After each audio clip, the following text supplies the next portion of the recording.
रची जे रेटो थिया की न बाड़जन ओए, खुंभ न खारे तंहिंखे जो हालारी होए, पुण धोबी धोए त लाली तंहिं न लहे। दोस्तों, पुराने ज़माने में काठियावाड़ मुल्क जो हिकु शहर हो हालार, जंहिंजो कपिड़ो रंग ऐं मयार जे करे ॾाढो मशहूरु हो। मतिलबु त हू कपिड़ो फाटी वेंदो पर हुनजो रंग न लहंदो। त हिते लतीफ़ सरकार फरमाए थो त रची जे रेटो थिया की न बाटजन ओए, खुंभ न खारे तंहिंखे जो हालारी होए।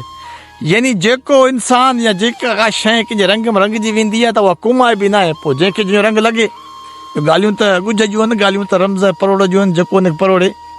खुंभ न खारे तंहिंखे जो हालारी होए, धोबी देग बि हुनजो रंग न लाहींदी आहे। बेशक हालार जो हूंदो न, तॾहिं बि हू धोबी देग हुनजो रंग न लाहींदी। खुंभ न खारे तंहिंखे जो हालारी होए, पुण धोबी धोए त लाली तंहिं न लाहे। यानी धोबी देग बि, हालांकि धोबी वटि वॾा खार मसाला हूंदा आहिनि क़िस्म क़िस्म जा, जेके सख़्तु खां सख़्तु रंग खे लाहे छॾंदा आहिनि, दाग खे लाहे छॾंदा आहिनि, पर हुनजो दाग रंग न लहंदो, छो जो हालार जो हूंदो।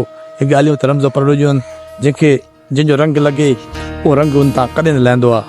उमेद अलाह खां असांखे सम्झण जी ऐं उन ते अमल करण जी तौफ़ीक़ ॾे। लतीफ़ सरकार खे वधि खां वधीक पढ़ण जी तौफ़ीक़ ॾे। अस्सलाम वालेकुम।